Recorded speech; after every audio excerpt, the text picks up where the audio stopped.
इनायत फरमाया। और बड़े अफसोस की बात है कि बड़ी धूमधाम से हुकूमत की तरफ से इस बात को रखा गया, मगर 30 से ज़्यादा एमपी यहाँ पर मौजूद नहीं है।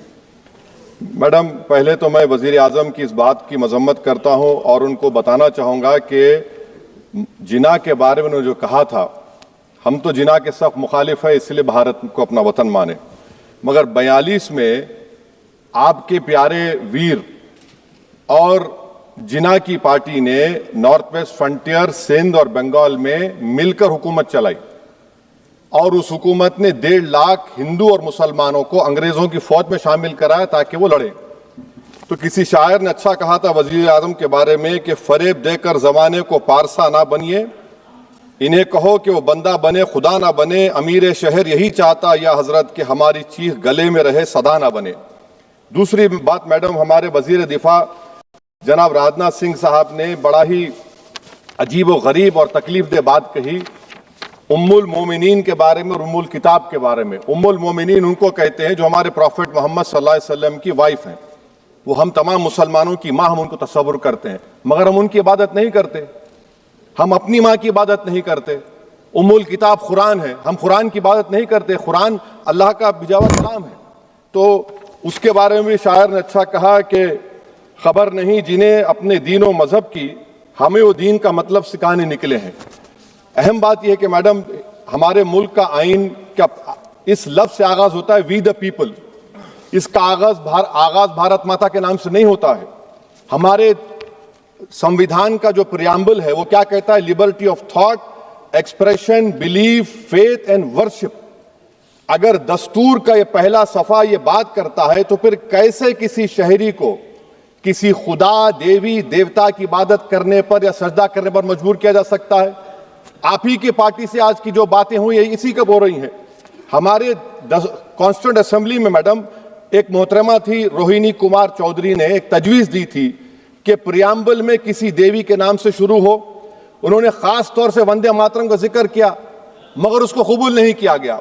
फिर केवी कामत साहब ने एक तजवीज दी कि इट्स सिटीजन्स को बदलकर हर सिटीजन्स किया जाए और खुदा के नाम से शुरू किया जाए, वो तरमीम को मुस्तरद कर दिया गया। हमारे संविधान का उसूल यह है कि भारत क्या है, उसकी अवाम है, अवामी कानून की मुसन्निफ है, अवाम की मर्जी से सबसे बालातर है, अवामी हाकिम है। मुल्क किसी खुदा, देवी, देवता, मजहबी इलामत के नाम से नहीं चलता, ना मुल्क किसी एक मजहब की मिल्कियत है। इसीलिए बाबा साहब अम्बेडकर ने क्या कहा था? उन्होंने मदर इंडिया के नजरिए को मुस्तरद किया। बाबा साहब ने एक नई इस्तिलाह वजह कर दी और कहा कि भैक्षित भारत, ये बाबा साहब अम्बेडकर ने कहा। अब मैडम, अगर मजहबी आजादी इस आइन का बुनियादी उसूल है तो सवाल यह पैदा होता है कि उस वक्त हमारे जो कॉन्स्टिट्यूंट असेंबली के प्रेसिडेंट थे जनाब राजेंद्र प्रसाद साहब ने किस बुनियाद पर वंदे मातरम को कौमी तराना करार दिया? ना तो कोई सेक्युलर रेजोल्यूशन है इसके बारे में। मैडम, मैं आपको बताना चाहूंगा कि जुडिशरी क्या कहती है। बीजू इमैनुअल केस है 1986 का, जिसमें जिहोवा विटनेस ने कहा कि मैं नेशनल एंथम के वक्त खड़े रहूंगी, पढ़ूंगी नहीं। सुप्रीम कोर्ट ने कहा कि उसने कोई गुनाह नहीं किया। वहीं एक 2017 का केस है अश्विनी उपाध्याय का केस सुप्रीम कोर्ट का, उन्हें कहा गाइडलाइंस दिए जाएं वंदे मातरम पर, सुप्रीम कोर्ट ने नहीं कह दिया। फिर आप आ जाइए madam, prevention of insult act national 1971, इसमें नेशनल सॉन्ग नहीं है, सिर्फ नेशनल एम्बलम और आपका नेशनल एंथम है। फिर आप आ जाइए 40th अमेंडमेंट आर्टिकल 51A 76 में पास हुआ, उसमें भी इसका कोई जिक्र नहीं है। मैडम, मैं आपके सामने बताना चाहूंगा कि हमारा भारत एक इसका मजमुआ क्या है। इसमें हिंदू है, मुसलमान है, सिख है, ईसाई है, जैन है, एथिस्ट है, मेहनतकश है, किसान, गरीब, मजलूम और दलित है। मगर अगर जो तकारीर आज हमने यहां पर सुनी और बाहर जो सुनते हैं, अगर भारत को देवी कहने, उसके आगे सजदा करने, तो दरअसल कौम परस्ती को, वतन से मोहब्बत को मजहब में तब्दील कर रहे। और फिर यहां पर बोल रहे कि अगर भारत में रहना है तो वंदे मातरम गाना पड़ेगा। भाई, ये तो संविधान के खिलाफ है, सुप्रीम कोर्ट के जजमेंट के खिलाफ है। अगर वंदे मातरम मैडम कौमियत का मियार है तो फिर सवाल यह है कि हजरत मोहानी की कौमियत क्या थी जिसने इनकलाब जिंदाबाद का नारा दिया? अगर यूसुफ मेहरली ने quit India, Simon go back का नारा दिया तो उसकी कौमियत क्या थी? अगर हैदराबाद से मौलवी अलाउद्दीन जो मक्का मस्जिद का पहला मुजरिम है काला पानी में, और तुरेबाज खान जो मारकर लाश को लटका दिया गया था हैदराबाद में 8 दिन तक, उसकी कौमियत क्या थी? अगर इनायतुल्लाह काफी जो जिहाद का फतवा अंग्रेजों के खिलाफ मुरादाबाद में, जब उनको 2 दिन में फांसी की सजा दी गई और जब फांसी की सजा के वो जा रहे हैं तो इनायतुल्लाह मौलाना काफी की जबान पर क्या था? वो रसूलुल्लाह हमारे प्रॉफिट की नात पढ़ रहे थे। क्या पढ़ रहे थे? कोई गुल बाकी रहेगा ना चमन रह जाएगा, पर रसूलुल्लाह का दीन हसन रह जाएगा। तो उनकी कौमियत क्या थी? माल्टा की जेल में महमूदुल हसन, हुसैन अहमद मदनी 6 महीने माल्टा की जेल की ग्राउंड में पड़े रहे, उनकी कौमियत क्या थी? अल्लामा फजल खैराबादी का वो सेल काला पानी का पुकार पुकार कर इनसे पूछ रहा है, जो वहीं पर मर गए, खबर वहां पर है, बताओ मेरी कौमियत क्या थी? मैडम, मैं एक मुसलमान हूं, मैं इस्लाम को मानने वाला बावकार इंसान हूं और मेरे मजहब की बुनियादी तालीम तौहीद है, ला इलाहा इल्लल्लाह, नहीं है कोई खुदा सिवा अल्लाह के। और कुरान में अल्लाह क्या बोल रहा? इय्याका नाबुदु इय्याका नस्तईन, तुम मेरी इबादत करो, मुझे मानो। मुझे कहां से मिल रहा? आर्टिकल 25 से मिल रहा है। मुझे कहां से मिल रहा है? Liberty of thought, expression, belief, faith and worship से मिल रहा है। तो इसको जोड़ना ये बहुत ही खतरनाक होगा। और हमारे प्रॉफेट मोहम्मद सल्लल्लाहु अलैहि वसल्लम जब मदीने को गए तो उन्होंने उस वतन के लिए दुआ की, कहा कि अल्लाह मदीने की मोहब्बत हमारे दिलों में और इजाफा कर दे, मक्के से ज्यादा कर दे। तो ये इस्लाम, मुसलमान होना, हमारे ईमान में मुल्क की मोहब्बत बीच में नहीं आती, और मुल्क से मोहब्बत है और रहेगी हमेशा, क्योंकि ये अजीम कुर्बानियां यहां पर शामिल है जिन्होंने जंग आजादी में हिस्सा नहीं लिया। आज अगर वो वतन की मोहब्बत का दर्ज देंगे तो बड़ा गलत होगा। मैडम, मैं आपके सामने एक चीज पढ़ूंगा। 1937 रविंद्रनाथ टैगोर ने लेटर लिखा सुभाष चंद्र बोस को, मैं सिर्फ किसी ने नहीं पढ़ा ये। क्या कहा टैगोर साहब ने? But parliament is a place of union for all religious groups and there the song can not be appropriate. When Bengali Muslims show sign of stubborn fanaticism, we regard it intolerable. When we too copy them and make unreasonable demands, it will be self-defeating. ये मैं इसको ले करूंगा madam, आप देख लीजिए। फिर दूसरी तरफ मैडम आप आ जाइए, मैं यहाँ पर बैठकर, हाँ, जितने तकारीर यहाँ पर हुए सब जनगण मन पर तनकीद किए। तो मैडम मुझे ये कहना पड़ेगा कि जनगण मन पर आप लोग इतनी तकलीफ क्यों उठा रहे हैं? आखिर इतनी तकलीफ क्यों है? तो मैं जब जाकर देखा तो मुझे 28 दिसंबर का ऑर्गेनाइजर मैगजीन का आर्टिकल मिला, जिसमें ऑर्गेनाइजर लिखता है कि what is the moral sanction behind government choice of जनगण मना, accept that it can be made an item of entertainment at the सम्पचुअस parties throne by government officials. आप बताइए, इसका बोलेंगे आप? और फिर उसके काइंड कैसा करते हैं? It will mean we can not love our motherhood. Madam please, it will mean that Vande Mataram is buried alive with the word Jan Mana on the tombstone, for the tomb will also be of Jan Gan Mana of the will of the people. इस पर आप क्या बोलेंगे?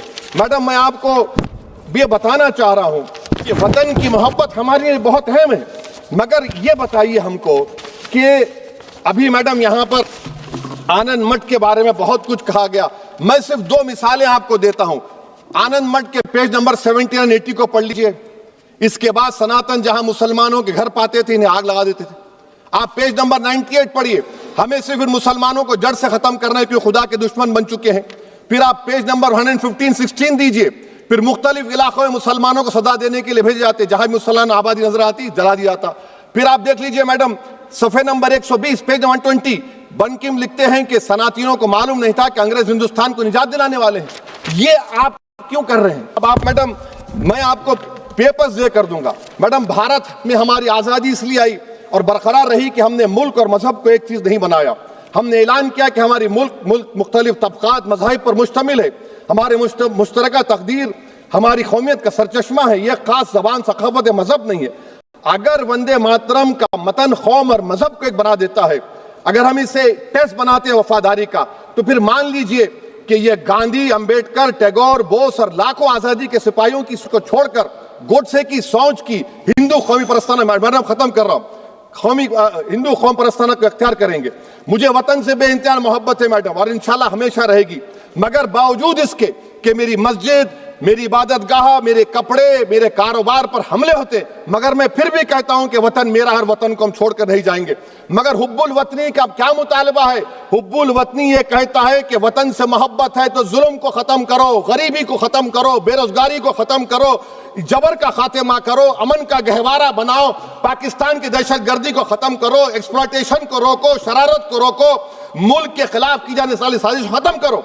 Madam, Bharat एक चमन है जहां पर हर फूल को खिलना चाहिए, और अगर कोई इस फूल के अगर पूरे फूल खिलेंगे तो उसकी खुशबू से ये वतन मुअत्तर होगा, मगर अगर इस चमन का माली ये कहेगा कि एक ही फूल खिलेगा, तो मैं जिम्मेदारी के साथ कह रहा हूं, अगर एक ही फूल खिलेगा तो वो सहरा बन जाएगा और माली माली नहीं रहेगा, वो जल्लाद कहलाएगा। तो इसीलिए मैडम हम उम्मीद करते हैं कि हुकूमत इस पर जोर जबर ना करे। मेरा राइट है, यकीनन मैं जानता हूं कि आजादी के लड़ाई में वंदे मातरम का नारा था, मगर अगर आप इसको जबर करेंगे तो ये संविधान के खिलाफ है। वफादारी का सर्टिफिकेट हमसे मत लीजिए मैडम, खत्म कर रहा हूं, वफादारी का सर्टिफिकेट हमसे मत लीजिए। आपके बुजुर्गों के कोई एक किताब में लिख के क्या लिखा है बता दीजिए, कहां पर क्या लिखा हुआ है।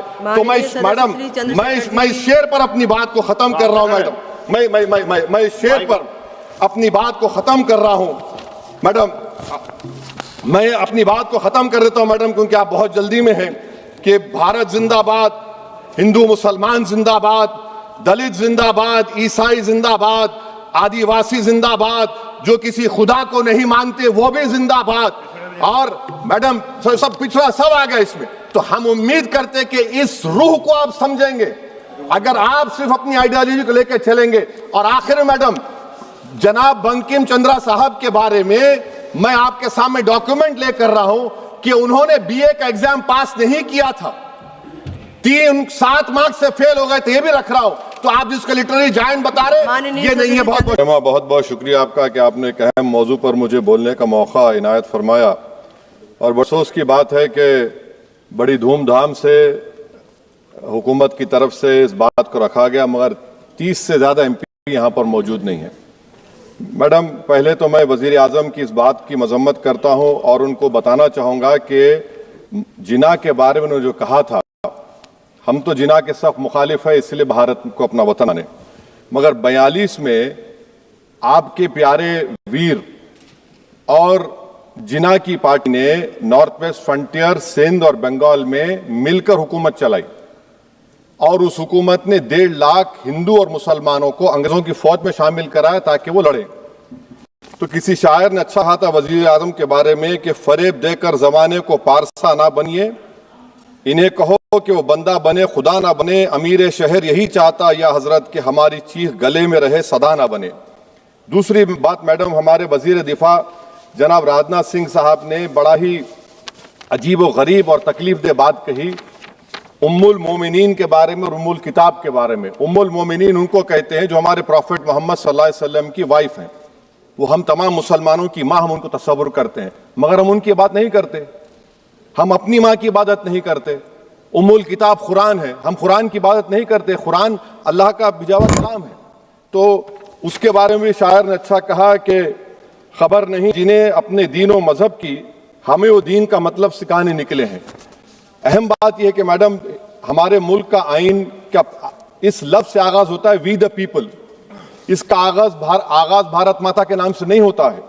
हमारे संविधान का जो प्रियम्बल है वो क्या कहता है, liberty of thought, expression, belief, faith and worship. अगर दस्तूर का ये पहला सफा ये बात करता है तो फिर कैसे किसी शहरी को किसी खुदा, देवी, देवता की इबादत करने पर या सजदा करने पर मजबूर किया जा सकता है? आप ही की पार्टी से आज की जो बातें हुई इसी हो रही हैं। हमारे कॉन्स्टिट्यूंट असेंबली में मैडम एक मोहतरमा थी रोहिणी कुमार चौधरी ने एक तजवीज दी थी कि प्रियम्बल में किसी देवी के नाम से शुरू हो। उन्होंने खास तौर से वंदे मातरम का जिक्र किया, मगर उसको कबूल नहीं किया गया। फिर केवी कामत साहब ने एक तजवीज दी कि इट्स सिटीजन्स को बदलकर हर सिटीजन्स किया जाए और खुदा के नाम से शुरू किया जाए, वो तरमीम को मुस्तरद कर दिया गया। हमारे संविधान का उसूल यह है कि भारत क्या है, उसकी अवाम है, अवामी कानून की मुसन्निफ है, अवाम मर्जी से सबसे बालातर है, अवामी हाकिम है। मुल्क किसी खुदा, देवी, देवता, मजहबी इलामत के नाम से नहीं चलता, ना मुल्क किसी एक मजहब की मिल्कियत है। इसीलिए बाबा साहब अम्बेडकर ने क्या कहा था, उन्होंने मदर इंडिया के नजरिए को मुस्तरद किया। बाबा साहब ने एक नई इस्तिलाह वजह कर दी और कहा कि भैक्षित भारत, ये बाबा साहब अम्बेडकर ने कहा। अब मैडम, अगर मजहबी आजादी इस आइन का बुनियादी उसूल है तो सवाल यह पैदा होता है कि उस वक्त हमारे जो कॉन्स्टिट्यूंट असेंबली के प्रेसिडेंट थे जनाब राजेंद्र प्रसाद साहब ने किस बुनियाद पर वंदे मातरम को कौमी तराना करार दिया? ना तो कोई सेक्यूर रेजोल्यूशन है इसके बारे में। मैडम, मैं आपको बताना चाहूंगा कि जुडिशरी क्या कहती है। बीजू इमैनुअल केस है 1986 का, जिसमें जिहोवा विटनेस ने कहा कि मैं नेशनल एंथम के वक्त खड़े रहूंगी, पढ़ूंगी नहीं। सुप्रीम कोर्ट ने कहा कि उसने कोई गुनाह नहीं किया। वहीं एक 2017 का केस है अश्विनी उपाध्याय का केस सुप्रीम कोर्ट का, उन्होंने कहा गाइडलाइंस दिए जाएं वंदे मातरम पर, सुप्रीम कोर्ट ने नहीं कह दिया। फिर आप आ जाइए madam, prevention of insult act 1971, इसमें नेशनल सॉन्ग नहीं है, सिर्फ नेशनल एम्बलम और आपका नेशनल एंथम है। फिर आप आ जाइए 40th अमेंडमेंट आर्टिकल 51 है, 76 में पास हुआ, उसमें भी इसका कोई जिक्र नहीं है। मैडम, मैं आपके सामने बताना चाहूंगा कि हमारा भारत एक इसका मजमुआ क्या है, इसमें हिंदू है, मुसलमान है, सिख है, ईसाई है, जैन है, एथिस्ट है, मेहनतकश है, किसान, गरीब, मजलूम और दलित है। मगर अगर जो तकारीर आज हमने यहां पर सुनी और बाहर जो सुनते हैं, अगर भारत को देवी कहने और उसके आगे सजदा करने, तो दरअसल कौम परस्ती को, वतन से मोहब्बत को मजहब में तब्दील कर रहे, और फिर यहां पर बोल रहे कि अगर भारत में रहना है तो वंदे मातरम गाना पड़ेगा। भाई, ये तो संविधान के खिलाफ है, सुप्रीम कोर्ट के जजमेंट के खिलाफ है। अगर वंदे मातरम मैडम कौमियत का मियार है, तो फिर सवाल यह है कि हजरत मोहानी की कौमियत क्या थी जिसने इनकलाब जिंदाबाद का नारा दिया? अगर यूसुफ मेहरली ने quit India Simon go back का नारा दिया, तो उसकी कौमियत क्या थी? अगर हैदराबाद से मौलवी अलाउद्दीन, जो मक्का मस्जिद का पहला मुजरिम है काला पानी में, और तूरेबाज खान जो मारकर लाश को लटका दिया गया था हैदराबाद में 8 दिन तक, उसकी कौमियत क्या थी? अगर इनायतुल्लाह काफी जो जिहाद का फतवा अंग्रेजों के खिलाफ दिया मुरादाबाद में, जब उनको 2 दिन में फांसी की सजा दी गई, और जब फांसी की सजा के वो जा रहे हैं, तो इनायतुल्लाह मौलाना काफी की जबान पर क्या था? वो रसूलुल्लाह हमारे प्रॉफिट की नात पढ़ रहे थे। क्या पढ़ रहे थे? कोई गुल बाकी रहेगा ना चमन रह जाएगा, पर रसूलुल्लाह का दीन हसन रह जाएगा। तो उनकी कौमियत क्या थी? माल्टा की जेल में महमूदुल हसन, हुसैन अहमद मदनी 6 महीने माल्टा की जेल की ग्राउंड में पड़े रहे, उनकी कौमियत क्या थी? अल्लामा फजल खैराबादी का वो सेल काला पानी का पुकार कर इनसे पूछ रहा है, जो वहीं पर मर गए, खबर वहां पर है, बताओ मेरी कौमियत क्या थी? मैडम, मैं एक मुसलमान हूं, मैं इस्लाम को मानने वाला बावकार इंसान हूं, और मेरे मजहब की बुनियादी तालीम तौहीद है, ला इलाहा इल्लल्लाह, नहीं है कोई खुदा सिवा अल्लाह के। और कुरान में अल्लाह क्या बोल रहा? इय्याका नाबुदु इय्याका नस्तईन, तुम मेरी इबादत करो, मुझे मानो। मुझे कहां से मिल रहा? आर्टिकल 25 से मिल रहा है। मुझे कहां से मिल रहा है? Liberty of thought, expression, belief, faith and worship से मिल रहा है। तो इसको जोड़ना ये बहुत ही खतरनाक होगा। और हमारे प्रॉफिट मोहम्मद सल्लल्लाहु अलैहि वसल्लम जब मदीने को गए, तो उन्होंने उस वतन के लिए दुआ की, कहा कि अल्लाह मदीने की मोहब्बत हमारे दिलों में और इजाफा कर दे, मक्के से ज्यादा कर दे। तो ये इस्लाम, मुसलमान होना, हमारे ईमान में मुल्क की मोहब्बत बीच में नहीं आती, और मुल्क से मोहब्बत है और रहेगी हमेशा, क्योंकि ये अजीम कुर्बानियां यहां पर शामिल है। जिन्होंने जंग आजादी में हिस्सा नहीं लिया, आज अगर वो वतन की मोहब्बत का दर्ज देंगे तो बड़ा गलत होगा। मैडम, मैं आपके सामने एक चीज पढ़ूंगा। 1937 रविंद्रनाथ टैगोर ने लेटर लिखा सुभाष चंद्र बोस को, मैं सिर्फ किसी ने नहीं पढ़ा ये। क्या कहा टैगोर साहब ने? But parliament is a place of union for all religious groups and there the song cannot be appropriate. When Bengali Muslims show sign of stubborn fanatism, we regard it intolerable. When we too copy them and make unreasonable demands, it will leave self-defeat. ये मैं इसको ले करूंगा madam, आप देख लीजिए। फिर दूसरी तरफ मैडम आप आ जाइए, मैं यहाँ पर बैठकर, हाँ, जितने तकारीर यहाँ पर हुए सब जनगण मन पर तनकीद किए। तो मैडम मुझे ये कहना पड़ेगा कि जनगण मन पर आप लोग इतनी तकलीफ क्यों उठा रहे हैं? आखिर इतनी तकलीफ क्यों है? तो मैं जब जाकर देखा तो मुझे 28 दिसंबर का ऑर्गेनाइजर मैगजीन का आर्टिकल मिला, जिसमें ऑर्गेनाइजर लिखता है कि what is the moral sanction behind government choice of जनगण मना, accept that it can be made an item of entertainment, sumptuous parties thrown by government officials. आप बताइए इसका बोलेंगे आप? और फिर उसके काइंड कैसा करते हैं? It will mean we can not love our motherhood. Madam, please, madam. It will mean that Vande Mataram is buried alive with the word Jan Gan Mana on the tombstone. For the tomb will also be of Jan Gan will have the people. इस पर आप क्या बोलेंगे? Madam, मैं आपको ये बताना चाह रहा हूं कि वतन की मोहब्बत हमारे लिए बहुत अहम है, मगर ये बताइए हमको कि अभी मैडम यहाँ पर आनंद मठ के बारे में बहुत कुछ कहा गया। मैं सिर्फ 2 मिसालें आपको देता हूं। आनंद मठ के पेज नंबर 70 और 80 को पढ़िए। इसके बाद सनातन जहां मुसलमानों के घर पाते थे, इन्हें आग लगा देते थे। आप पेज नंबर 98 पढ़िए। हमें सिर्फ इन मुसलमानों को जड़ से खत्म करना है क्योंकि खुदा के दुश्मन बन चुके हैं। फिर आप पेज नंबर 115-16 दीजिए। फिर मुख्तलिफ इलाकों में मुसलमानों को सदा देने के लिए भेजे जाते, जहां मुसलमान आबादी नजर आती जला दिया जाता।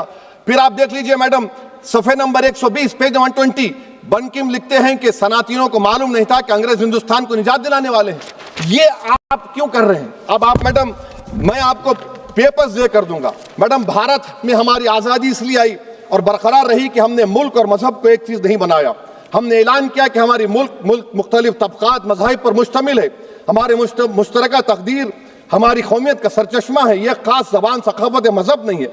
अगर वंदे मातरम का मतन कौम और मजहब को एक बना देता है, अगर हम इसे टेस्ट बनाते हैं वफादारी का, तो फिर मान लीजिए ये गांधी, अंबेडकर, टैगोर, बोस और लाखों आजादी के सिपाहियों की सोच को छोड़कर गोडसे की सोच की हिंदू कौमी परस्ताना, मैडम खत्म कर रहा हूं, हिंदू कौम परस्ताना को अख्तियार करेंगे। मुझे वतन से बेइंतहा मोहब्बत है मैडम, और इंशाल्लाह हमेशा रहेगी। मगर बावजूद इसके कि मेरी मस्जिद, मेरी इबादतगाह, मेरे कपड़े, मेरे कारोबार पर हमले होते, मगर मैं फिर भी कहता हूं कि वतन मेरा, हर वतन को हम छोड़कर नहीं जाएंगे। मगर हुब्बुल वतनी का क्या मुतालबा है? हुब्बुल वतनी ये कहता है कि वतन से मोहब्बत है तो जुल्म को खत्म करो, गरीबी को खत्म करो, बेरोजगारी को खत्म करो, जबर का खात्मा करो, अमन का गहवारा बनाओ, पाकिस्तान की दहशतगर्दी को खत्म करो, एक्सप्लॉयटेशन को रोको, शरारत को रोको, मुल्क के खिलाफ की जाने वाली साजिश खत्म करो।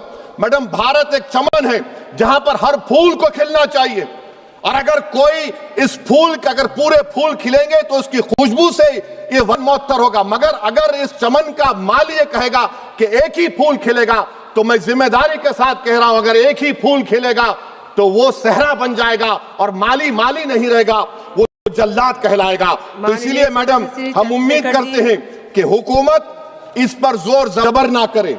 मेरा राइट है, यकीनन मैं जानता हूं कि आजादी के लड़ाई में वंदे मातरम का नारा था, मगर अगर आप इसको जबर करेंगे तो ये संविधान के खिलाफ है। वफादारी का सर्टिफिकेट हमसे मत लीजिए मैडम, खत्म कर रहा हूं। वफादारी का सर्टिफिकेट हमसे मत लीजिए।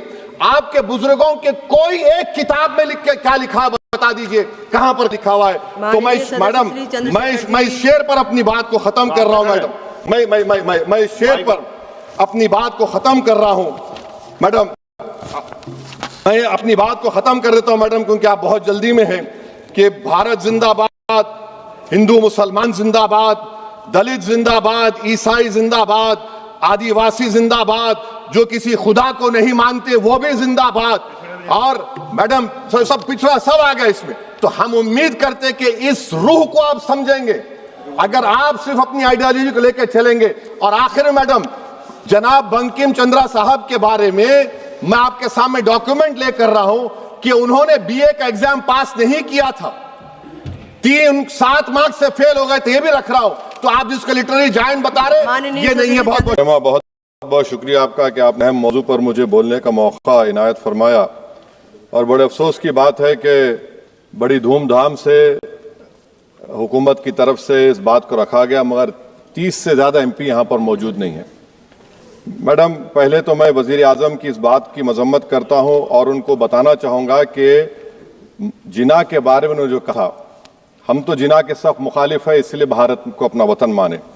मगर 42 में आपके प्यारे वीर और जिना की पार्टी ने नॉर्थ वेस्ट फ्रंटियर, सिंध और बंगाल में मिलकर हुकूमत चलाई, और उस हुकूमत ने 1.5 लाख हिंदू और मुसलमानों को अंग्रेजों की फौज में शामिल कराया ताकि वो लड़े। तो किसी शायर ने अच्छा कहा था वजीर आजम के बारे में कि फरेब देकर जमाने को पारसा ना बनिए, इन्हें कहो कि वो बंदा बने खुदा ना बने, अमीर शहर यही चाहता या हजरत कि हमारी चीख गले में रहे सदा ना बने। दूसरी बात मैडम, हमारे वजीर दिफा जनाब राजनाथ सिंह साहब ने बड़ा ही अजीब व गरीब और तकलीफ दे बात कही उम्मुल मोमिनीन के बारे में और उम्मुल किताब के बारे में। उम्मुल मोमिनीन उनको कहते हैं जो हमारे प्रॉफिट मोहम्मद सल्लल्लाहु अलैहि वसल्लम की वाइफ है।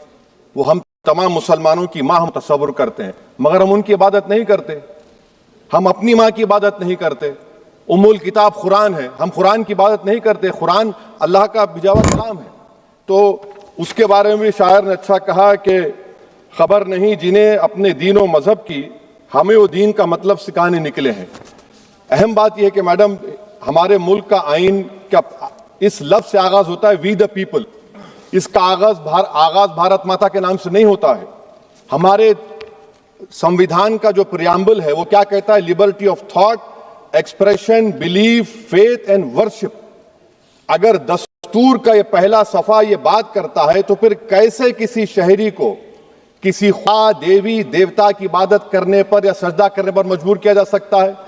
आप ही की पार्टी से आज की जो बातें हुई है इसी का बोल रही हैं। हमारे कॉन्स्टिट्यूएंट असेंबली में मैडम एक मोहतरमा थी रोहिणी कुमार चौधरी ने एक तजवीज दी थी कि प्रियम्बल में किसी देवी के नाम से शुरू हो। उन्होंने खास तौर से वंदे मातरम का जिक्र किया मगर उसको कबूल नहीं किया गया। फिर केवी कामत साहब ने एक तजवीज दी कि इट्स सिटीजन्स को बदलकर हर सिटीजन्स किया जाए और खुदा के नाम से शुरू किया जाए, वो तरमीम को मुस्तरद कर दिया गया। हमारे संविधान का उसूल यह है कि भारत क्या है, उसकी अवाम है, अवामी कानून के मुसन्निफ है, अवाम की मर्जी से सबसे बालातर है, अवामी हाकिम है। मुल्क किसी खुदा, देवी, देवता, मजहबी इलामत के नाम से नहीं चलता, ना मुल्क किसी एक मजहब की मिल्क है। इसीलिए बाबा साहब अम्बेडकर ने क्या कहा था? उन्होंने मदर इंडिया के नजरिए को मुस्तरद किया। बाबा साहब ने एक नई इस्तिलाह वजह कर दी और कहा कि भैक्षित भारत, यह बाबा साहब अम्बेडकर ने कहा। अब मैडम अगर मजहबी आजादी इस आइन का बुनियादी उसूल है तो सवाल यह पैदा होता है कि उस वक्त हमारे जो कॉन्स्टिट्यूएंट असेंबली के प्रेसिडेंट थे जनाब राजेंद्र प्रसाद साहब ने किस बुनियाद पर वंदे मातरम को कौमी तराना करार दिया? ना तो कोई सेक्यूर रेजोल्यूशन है इसके बारे में। मैडम मैं आपको बताना चाहूंगा कि जुडिशरी क्या कहती है। बीजू इमैनुअल केस है 1986 का, जिसमें जिहोवा विटनेस ने कहा कि नेशनल एंथम के वक्त खड़े रहूंगी, पढ़ूंगी नहीं। सुप्रीम कोर्ट ने कहा कि उसने कोई गुनाह नहीं किया।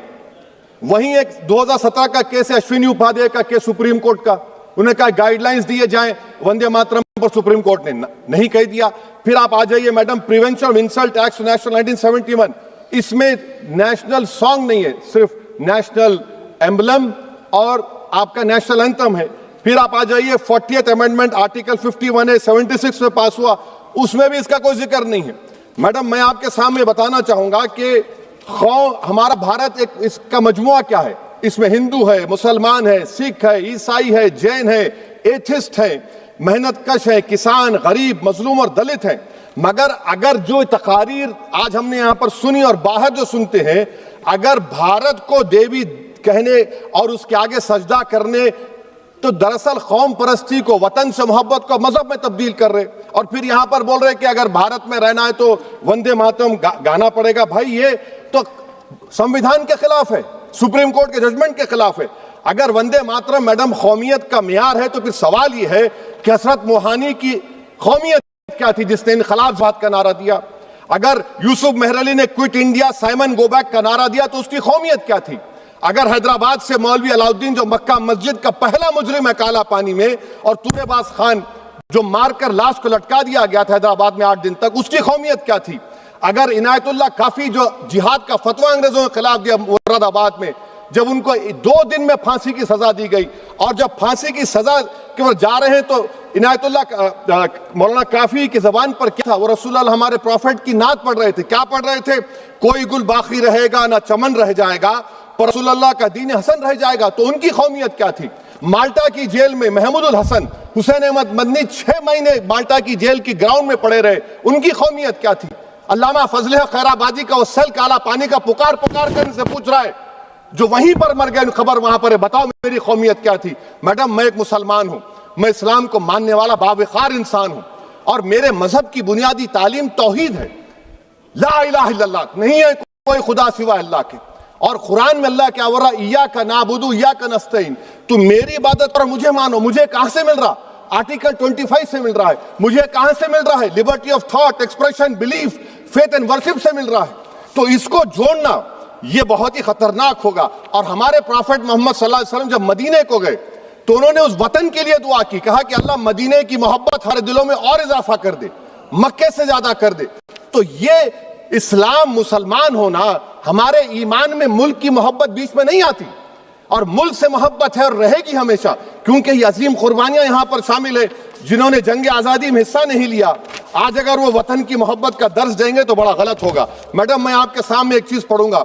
1937 रविंद्रनाथ टैगोर ने लेटर लिखा सुभाष चंद्र बोस को, मैं सिर्फ किसी ने नहीं पढ़ा, ये क्या कहा टैगोर साहब ने? But parliament is a place of union for all religious groups and there the song can not be appropriate. When Bengali Muslims show sign of stubborn fanaticism, we regard the intolerant. When we too copy them and make unreasonable demands, it will be self-defeating. ये मैं इसको ले करूंगा madam, आप देख लीजिए.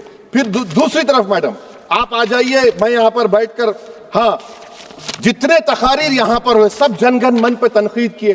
तो madam मुझे ये कहना पड़ेगा कि जनगण मन पर आप लोग इतनी तकलीफ क्यों उठा रहे हैं? आखिर इतनी तकलीफ क्यों है?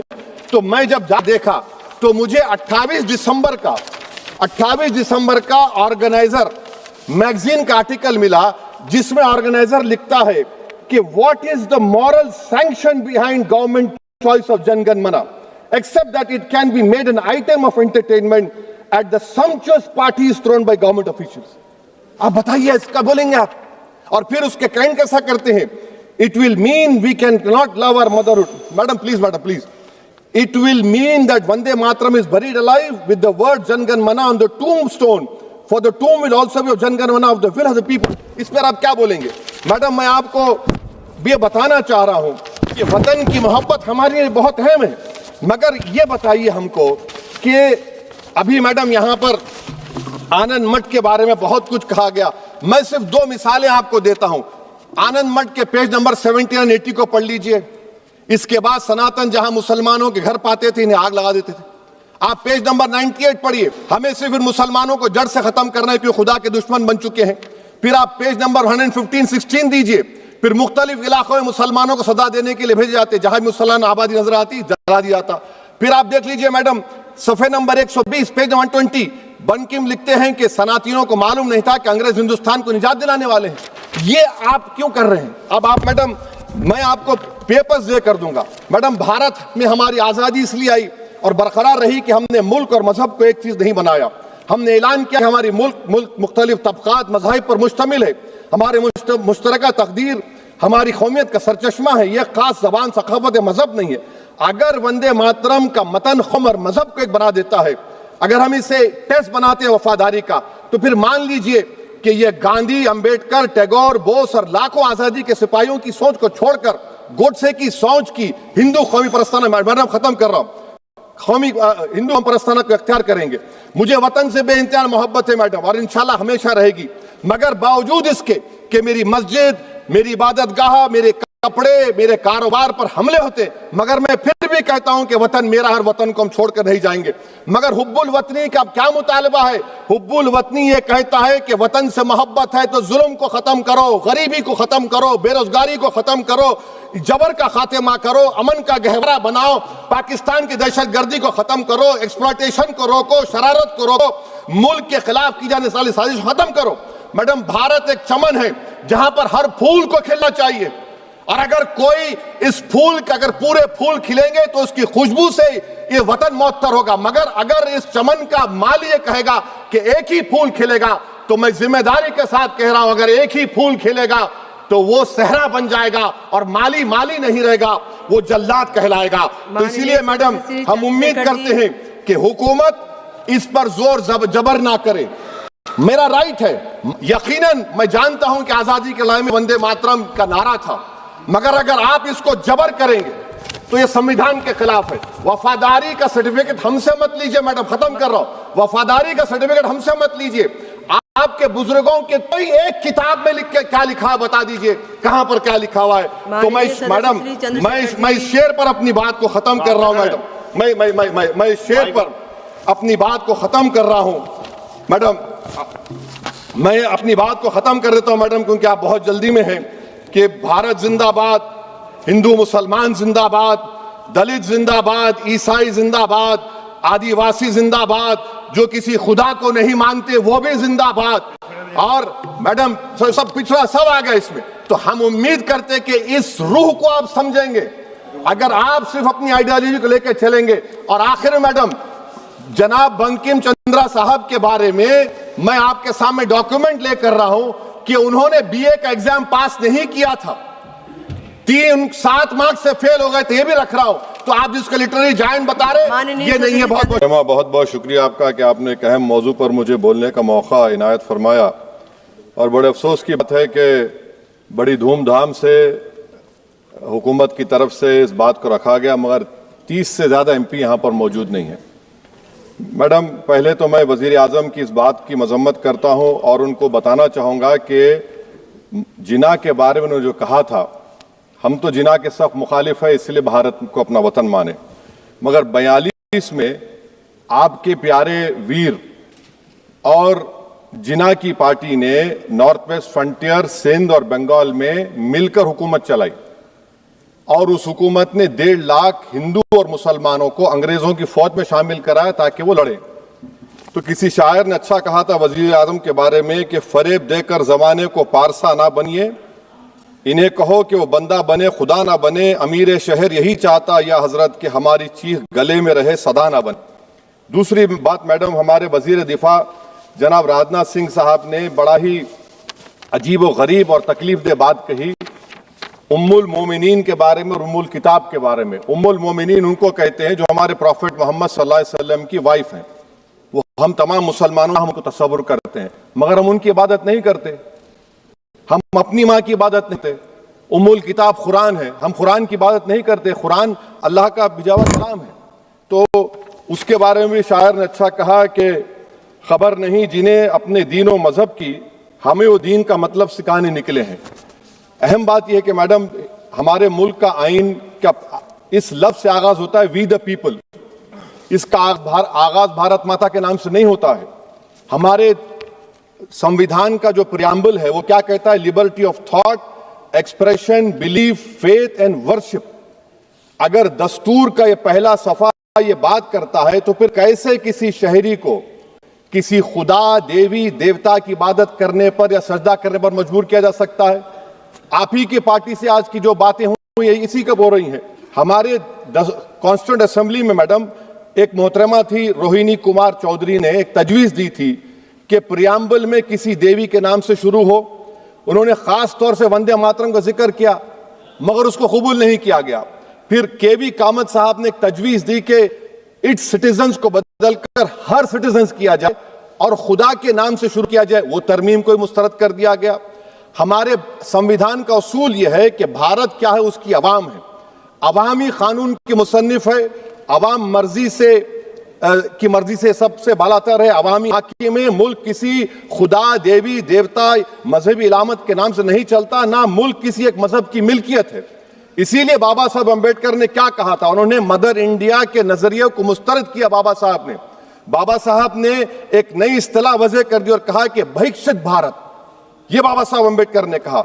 अब मैडम, अगर मजहबी आजादी इस आइन का बुनियादी उसूल है तो सवाल यह पैदा होता है कि उस वक्त हमारे जो कॉन्स्टिट्यूंट असेंबली के प्रेसिडेंट थे जनाब राजेंद्र प्रसाद साहब ने किस बुनियाद पर वंदे मातरम को कौमी तराना करार दिया?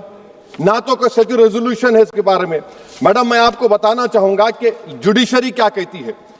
बीजू इमैनुअल केस है 1986 का, जिसमें जिहोवा विटनेस ने कहा कि मैं नेशनल एंथम के वक्त खड़ाऊंगी, पढ़ूंगी नहीं। सुप्रीम कोर्ट ने कहा कि उसने कोई गुनाह नहीं किया। वहीं एक 2017 का केस है अश्विनी उपाध्याय का केस सुप्रीम कोर्ट का, उन्होंने कहा गाइडलाइंस दिए जाएं वंदे मातरम पर, सुप्रीम कोर्ट ने नहीं कह दिया।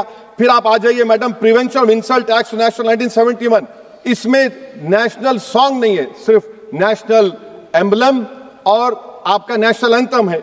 फिर आप आ जाइए 40th अमेंडमेंट आर्टिकल 51 है, 76 में पास हुआ, उसमें भी इसका कोई जिक्र नहीं है। मैडम, मैं हमें बताना चाहूंगा कि हमारा भारत एक इसका मजमुआ क्या है, इसमें हिंदू है, मुसलमान है, सिख है, ईसाई है, जैन है, एथिस्ट है, मेहनतकश है, किसान, गरीब, मजलूम और दलित है। मगर अगर जो तकारीर आज हमने यहां पर सुनी और बाहर जो सुनते हैं, अगर भारत को देवी कहने और उसके आगे सजदा करने, तो दरअसल कौम परस्ती को, वतन से मोहब्बत को मजहब में तब्दील कर रहे, और फिर यहां पर बोल रहे कि अगर भारत में रहना है तो वंदे मातरम गाना पड़ेगा। भाई, ये तो संविधान के खिलाफ है, सुप्रीम कोर्ट के जजमेंट के खिलाफ है। अगर वंदे मातरम मैडम कौमियत का मियार है तो फिर सवाल यह है कि हजरत मोहानी की कौमियत क्या थी जिसने इनकलाब जिंदाबाद का नारा दिया? अगर यूसुफ मेहरली ने quit India, Simon go back का नारा दिया तो उसकी कौमियत क्या थी? अगर हैदराबाद से मौलवी अलाउद्दीन जो मक्का मस्जिद का पहला मुजरिम है काला पानी में, और तुरेबाज खान जो मारकर लाश को लटका दिया गया था हैदराबाद में 8 दिन तक, उसकी कौमियत क्या थी?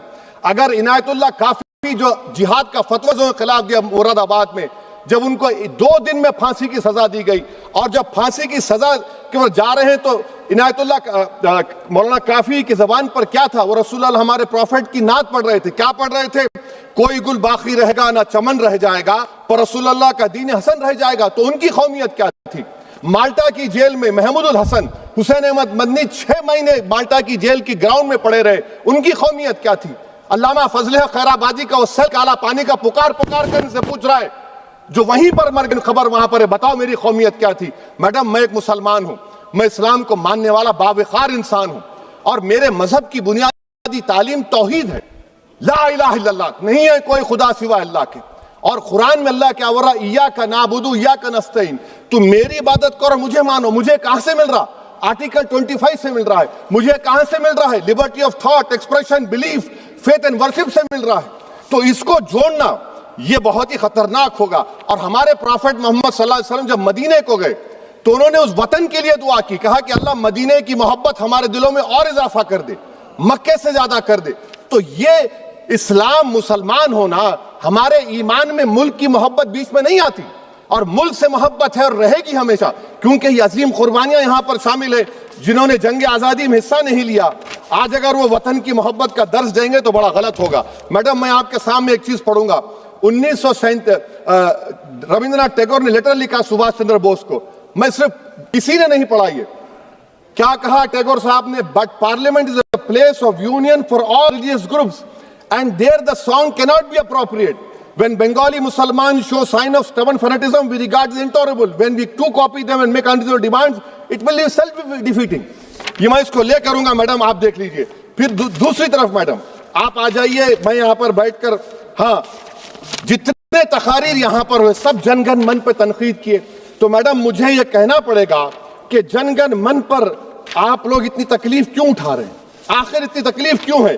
तो मैं जब जाकर देखा तो मुझे 28 दिसंबर का ऑर्गेनाइजर मैगजीन का आर्टिकल मिला, जिसमें ऑर्गेनाइजर लिखता है कि what is the moral sanction behind government choice of जनगण मन, accept that it can be made an item of entertainment at the सम्पचुअस parties throne by government officials. आप बताइए, इसका बोलेंगे आप? और फिर उसके काइंड कैसा करते हैं? It will mean we can not love our motherhood. Madam please, it will mean that Vande Mataram is buried alive with the word Jan Gan Mana on the tombstone, for the tomb will also be of Jan Gan Mana of the will of the people. इस पर आप क्या बोलेंगे? Madam, मैं आपको ये बताना चाह रहा हूं कि वतन की मोहब्बत हमारे लिए बहुत अहम है, मगर ये बताइए हमको कि अभी मैडम यहां पर आनंद मठ के बारे में बहुत कुछ कहा गया। मैं सिर्फ 2 मिसालें आपको देता हूं। आनंद मठ के पेज नंबर 70 और 80 को पढ़ लीजिए। इसके बाद सनातन जहां मुसलमानों के घर पाते थे, इन्हें आग लगा देते थे। आप पेज नंबर 98 पढ़िए। हमें सिर्फ इन मुसलमानों को जड़ से खत्म करना है क्योंकि खुदा के दुश्मन बन चुके हैं। फिर आप पेज नंबर 115-16 दीजिए। फिर मुख्तलिफ इलाकों में मुसलमानों को सदा देने के लिए भेजे जाते, जहां मुसलमान आबादी नजर आती जला दिया जाता। फिर आप देख लीजिए मैडम, सफे नंबर 120 पेज 120, बंकिम लिखते हैं कि सनातियों को मालूम नहीं था कि अंग्रेज हिंदुस्तान को निजात दिलाने वाले हैं। ये आप क्यों कर रहे हैं? अब आप मैडम, मैं आपको पेपर्स दे कर दूंगा। मैडम, भारत में हमारी आजादी इसलिए आई और बरकरार रही कि हमने मुल्क और मजहब को एक चीज नहीं बनाया। हमने ऐलान किया कि हमारी मुल्क मुख्तलिफ तबकात मज़ाहिब पर मुश्तमिल है। हमारे मुश्तरका तकदीर हमारी कौमियत का सरचश्मा है। यह खास जबान, सखावत, मजहब नहीं है।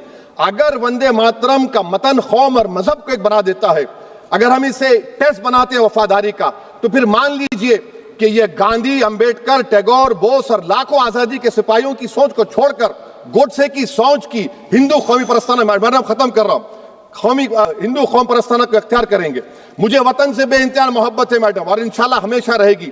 मगर बावजूद इसके कि मेरी मस्जिद, मेरी इबादत गाह, मेरे कपड़े, मेरे कारोबार पर हमले होते, मगर मैं फिर भी कहता हूं कि वतन मेरा, हर वतन को हम छोड़कर नहीं जाएंगे। मगर हुब्बुल वतनी का क्या मुतालबा है? हुब्बुल वतनी ये कहता है कि वतन से मोहब्बत है तो जुल्म को खत्म करो, गरीबी को खत्म करो, बेरोजगारी को खत्म करो, जबर का खात्मा करो, अमन का गहवारा बनाओ, पाकिस्तान की दहशतगर्दी को खत्म करो, एक्सप्लॉयटेशन को रोको, शरारत को रोको, मुल्क के खिलाफ की जाने वाली साजिश खत्म करो। मैडम, भारत एक चमन है जहां पर हर फूल को खिलना चाहिए, और अगर कोई इस फूल का, अगर पूरे फूल खिलेंगे तो उसकी खुशबू से ये वतन मुअत्तर होगा। मगर अगर इस चमन का माली ये कहेगा कि एक ही फूल खिलेगा, तो मैं जिम्मेदारी के साथ कह रहा हूं, अगर एक ही फूल खिलेगा तो वो खरा बन जाएगा और माली माली नहीं रहेगा, वो जल्लाद कहलाएगा। तो इसीलिए मैडम हम उम्मीद करते हैं कि हुकूमत इस पर जोर जबर ना करे। मेरा राइट है, यकीनन मैं जानता हूं कि आजादी के लड़ाई में वंदे मातरम का नारा था, मगर अगर आप इसको जबर करेंगे तो ये संविधान के खिलाफ है। वफादारी का सर्टिफिकेट हमसे मत लीजिए मैडम, खत्म कर रहा हूं। वफादारी का सर्टिफिकेट हमसे मत लीजिए। आपके बुजुर्गों के कोई एक किताब में लिख के क्या लिखा है बता दीजिए, कहां पर क्या लिखा हुआ है। तो मैं इस शेर पर अपनी बात को खत्म कर रहा हूं मैडम। मैं इस शेर पर अपनी बात को खत्म कर रहा हूं मैडम। मैं अपनी बात को खत्म कर देता हूं मैडम, क्योंकि आप बहुत जल्दी में हैं।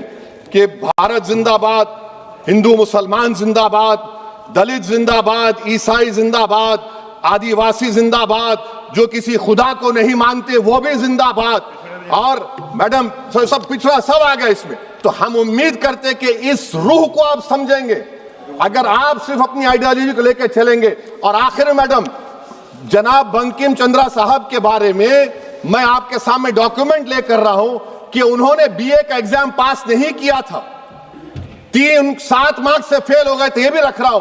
तो आप जिसको लिटरेरी जायंट बता रहे ये नहीं है। बहुत बहुत शुक्रिया आपका कि आपने एक अहम मौजू पर मुझे बोलने का मौका इनायत फरमाया। और बड़े अफसोस की बात है कि बड़ी धूमधाम से हुकूमत की तरफ से इस बात को रखा गया, मगर 30 से ज्यादा एमपी यहां पर मौजूद नहीं है। मैडम, पहले तो मैं वजीर आजम की इस बात की मजम्मत करता हूं और उनको बताना चाहूंगा कि जिना के बारे में उन्होंने जो कहा था, हम तो जिना के सख्त मुखालिफ है, इसलिए भारत को अपना वतन माने। मगर 42 में आपके प्यारे वीर और जिना की पार्टी ने नॉर्थ वेस्ट फ्रंटियर, सिंध और बंगाल में मिलकर हुकूमत चलाई और उस हुकूमत ने 1.5 लाख हिंदू और मुसलमानों को अंग्रेजों की फौज में शामिल कराया ताकि वो लड़े।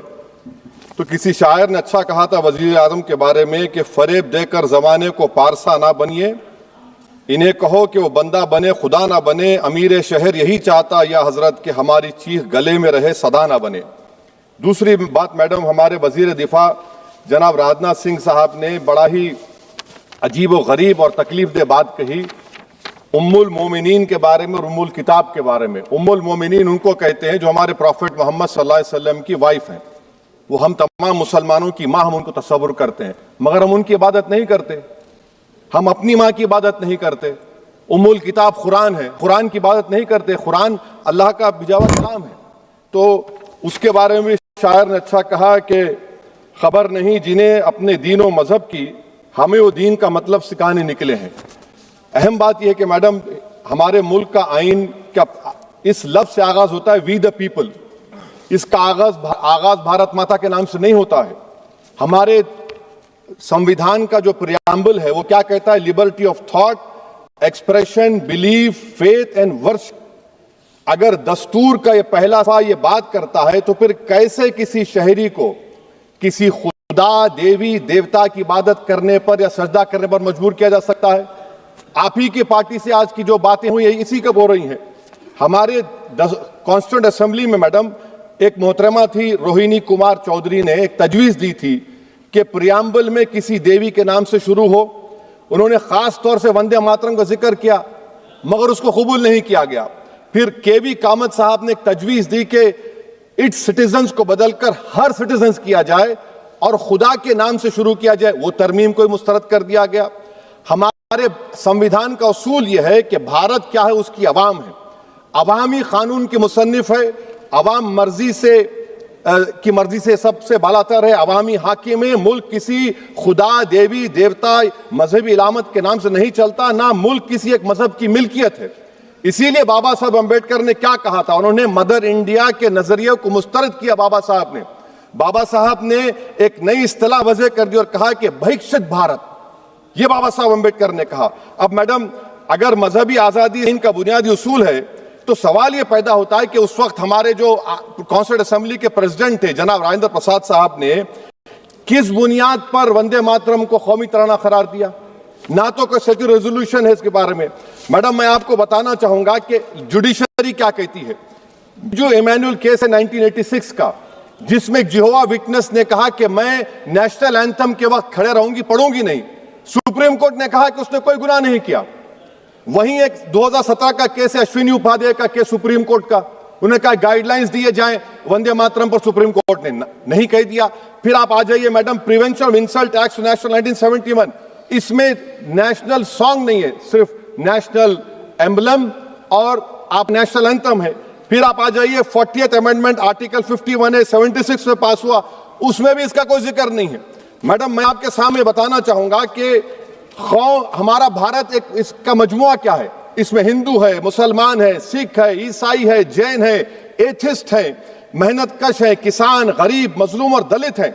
मगर अगर जो तकारीर आज हमने यहां पर सुनी और बाहर जो सुनते हैं, अगर भारत को देवी कहने और उसके आगे सजदा करने, तो दरअसल कौम परस्ती को, वतन से मोहब्बत को मजहब में तब्दील कर रहे, और फिर यहां पर बोल रहे कि अगर भारत में रहना है तो वंदे मातरम गाना पड़ेगा। भाई ये तो संविधान के खिलाफ है, सुप्रीम कोर्ट के जजमेंट के खिलाफ है।